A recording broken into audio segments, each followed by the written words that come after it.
Social മീഡിയയിൽ scroll ചെയ്യുന്ന സമയത്ത് നമ്മൾ കാണുന്ന ചില കണ്ടന്റുകൾ, ആ പറയുന്നവർ നമ്മുടെ മുന്നിൽ കിട്ടി അവൻ്റെ മുഖം അടിച്ച് തെറിപ്പിക്കാനുള്ള ദേഷ്യം നമുക്കുണ്ടാകും.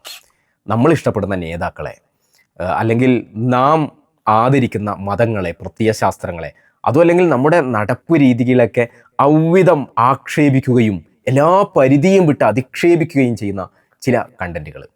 അത്തരം കാര്യങ്ങളെ കണ്ടാൽ നമ്മൾ ഏറ്റവും ഒരു നിമിഷം കൂടി കൂടുതൽ കണ്ടാൽ സംഭവിക്കുന്നത് അതെൻ്റെ ഒരു കൂട്ടുകാരൻ കൂടി സോഷ്യൽ മീഡിയ സജസ്റ്റ് ചെയ്യുന്നുള്ളതാണ്.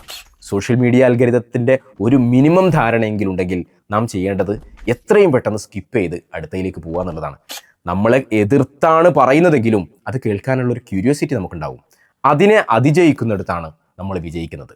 ഇനി അത് കേട്ട് നമ്മുടെ എല്ലാ ഫ്രസ്ട്രേഷനും അവനെതിരെ ഒരു കമൻ്റ് എഴുതി തീർക്കുകയാണ് നമ്മൾ ചെയ്യുന്നതെങ്കിൽ അത് കൂടുതൽ പേരിലേക്ക് നമ്മിലൂടെ സർക്കുലേറ്റ് ചെയ്യപ്പെടുകയാണ് ചെയ്യുന്നത്. അത് നമ്മൾ ഒരിക്കലും ആഗ്രഹിക്കുന്നില്ലല്ലോ. ഇപ്പോൾ എനിക്കൊരു വീഡിയോ വരുന്നുണ്ടെങ്കിൽ അത് എൻ്റെ സോഷ്യൽ മീഡിയ കൂട്ടുകാരായ നിങ്ങൾ അത് കണ്ടതുകൊണ്ടായിരിക്കാം എനിക്ക് സജസ്റ്റ് ചെയ്തത്. അല്ലെങ്കിൽ നിങ്ങളുടെ ഒരു കമൻറ്റ് കാരണമായിരിക്കാം അത് നിങ്ങളുടെ പല സുഹൃത്തുക്കളിലേക്ക് ആ വീഡിയോ പ്രചരിക്കുന്നത്.